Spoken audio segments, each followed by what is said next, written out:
Assalamualaikum warahmatullahi wabarakatuh. Pada kesempatan ini izinkan saya menyampaikan sebuah wasiat seorang ulama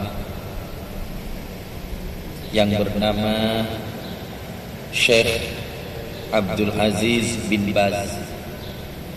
Ini seorang ulama kenamaan Timur Tengah, memberikan wasiat kepada kita kaum muslimin dan muslimat dimanapun berada. Wasiatnya adalah untuk tidak meninggalkan 3 buah doa yang kita baca pada saat kita sujud, utamanya di sujud yang terakhir. Ini wasiat dari seorang ulama meminta kepada kita jangan sampai lupa 3 doa ini dibaca pada saat sujud terakhir.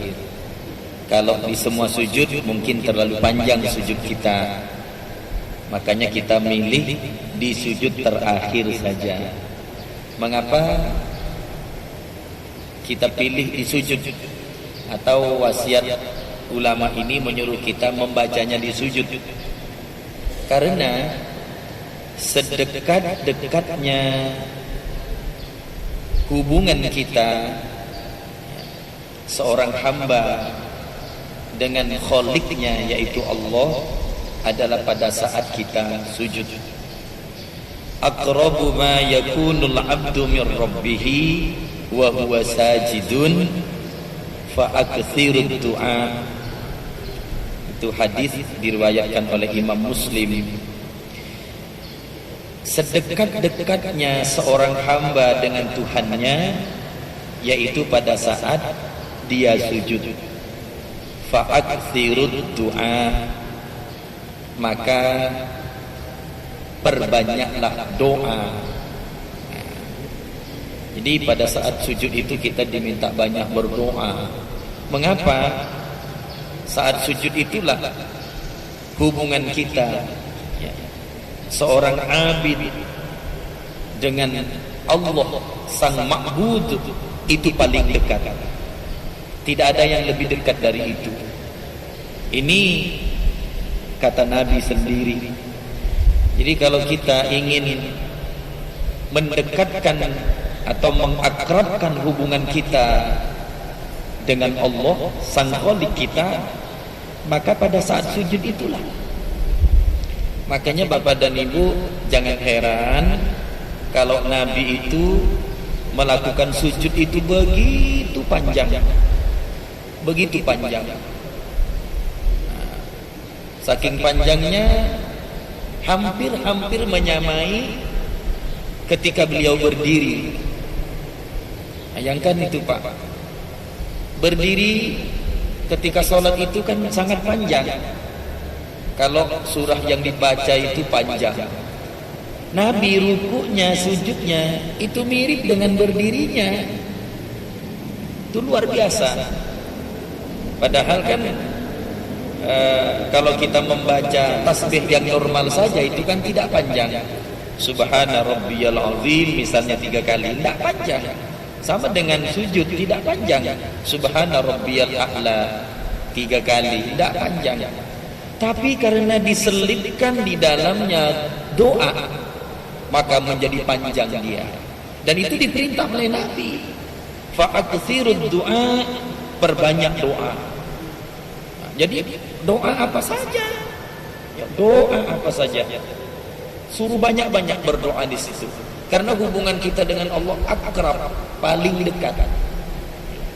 Itu kalau sudah dilukiskan begitu Pak, maknanya adalah sangat besar kemungkinannya apa yang kita doakan, apa yang kita minta kepada Allah itu didengar oleh Allah.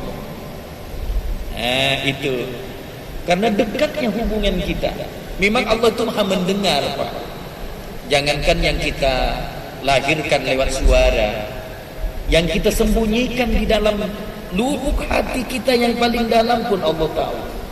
Wa in tubdu ma fi anfusikum aw tukhfuhu yuhasibukum bihillah.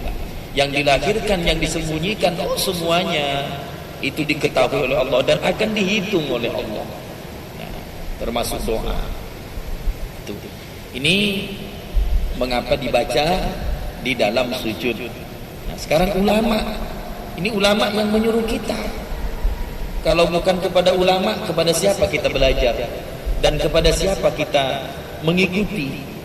Ulama itu adalah pewaris sah Nabi kita. Al ulama warasatul anbiya. Ulama itu pewarisnya Nabi. Makanya jangan heran kalau kemudian ada ulama dilecehkan, ada ulama direndahkan martabatnya, bahkan dizalimi. Ini ramai-ramai orang melakukan pembelaan. Mengapa? Membela ulama hakikatnya membela Nabi. Mengapa? Karena ulama itulah penerus Nabi. Ya. Ulama itulah yang meneruskan dakwahnya Nabi. Tanpa ulama, siapa yang akan mendakwahkan Islam ini? Ya. Berkat tangan ulama, Islam ini menjadi nyebar kemana-mana. Makanya wajar, ya, jika ada ulama dihina, orang ramai-ramai melakukan pembelaan. Karena itu kebanggaan kita, ya, kepada ulama kita mengikuti jejak. Nah, kita belajar kepada beliau-beliau itu, baik belajar secara langsung maupun tidak langsung melalui kitabnya, melalui karya-karyanya. Kita belajar kepada mereka. Oleh karena itu, ya, kita ikuti, ya, apa yang dinasihatkan, apa yang diwasiatkan oleh ulama. Termasuk ini. Nah, ini Syekh Abdul Aziz bin Baz mewasiatkan kepada kita untuk membaca. Mudah-mudahan 3 doa ini walaupun sekilas saya sampaikan nanti, salah satunya ada yang nyantol, ada yang diingat. Alhamdulillah kalau 3-3-nya. Ini doa sudah familiar, sudah terbiasa, hanya mungkin kita tidak membacanya selama ini. Yang pertama adalah Allahumma inni as'aluka husnal khatimah. Ini kan biasa Pak kita dengar doa ini. Allahumma inni as'aluka husnal khatimah. Ya Allah, aku mohon kepadamu atau aku minta kepadamu husnul khatimah, baik penghabisan. Kita kan berlindung kepada Allah Pak min su'il khatimah, dari jelek penghabisan. Tidak ada yang kita dambakan di dunia ini Pak, kecuali di penghujung hayat kita itu dalam keadaan baik, dalam keadaan husnul khatimah. Itu yang kita minta. Siapa yang menjamin bahwa kita itu husnul khatimah? Tidak ada. Ya. Ulama sekalipun, abid sekalipun, tidak ada yang menjamin yang bersangkutan husnul khatimah, tidak ada. Makanya kita minta kepada Allah.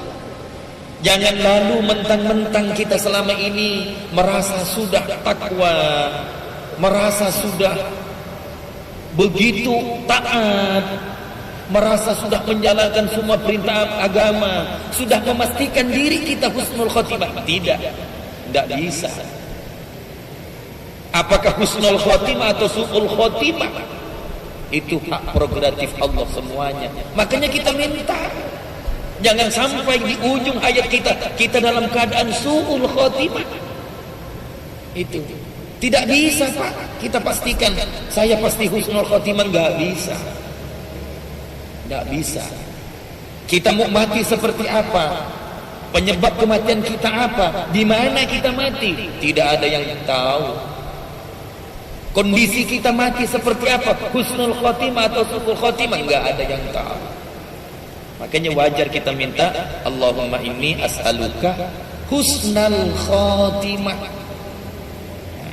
Ini mudah-mudahan bisa diingat. Allahumma inni as'aluka husnal khatimah. Satu.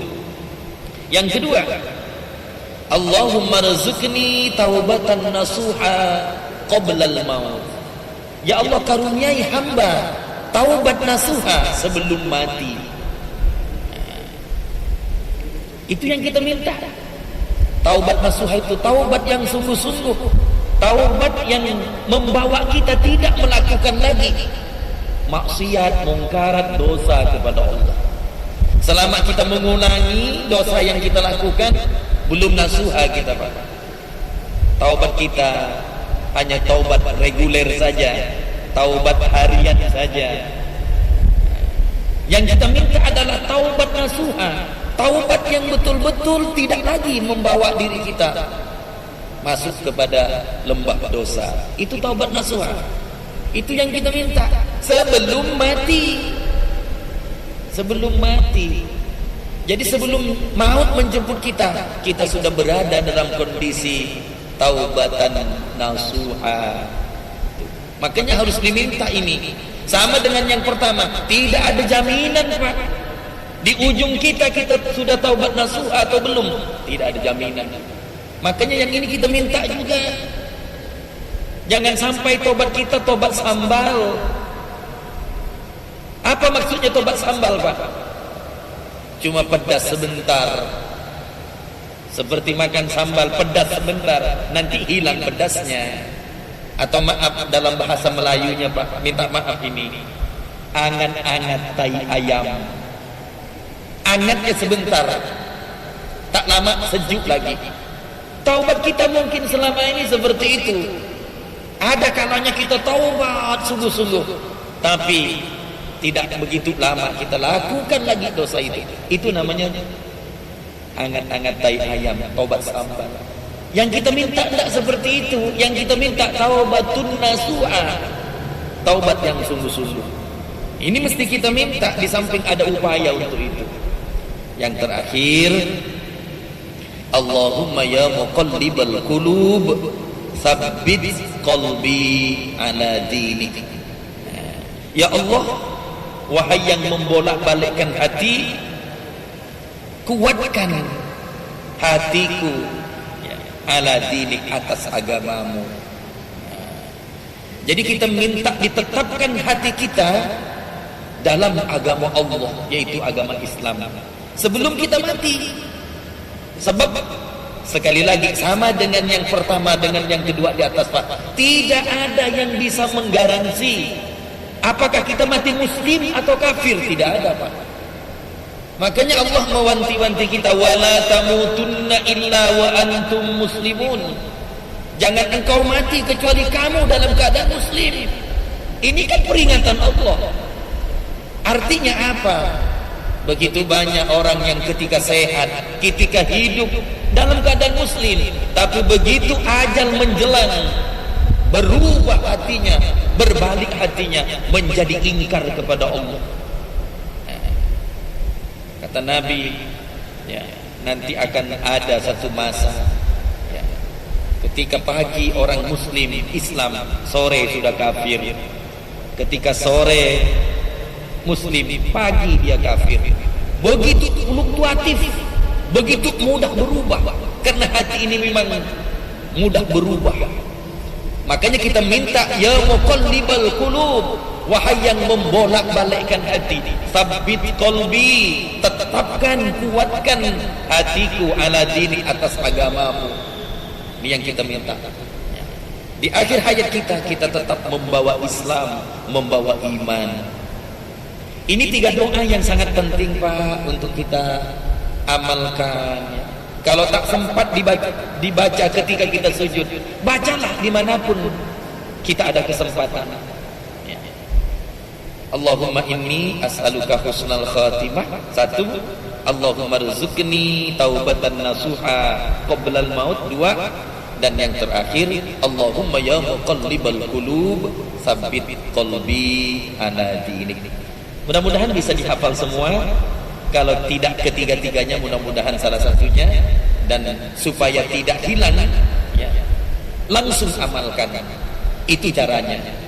Ilmu tidak bakal hilang ketika kita memakainya dalam kehidupan sehari-hari dengan cara mengamalkan.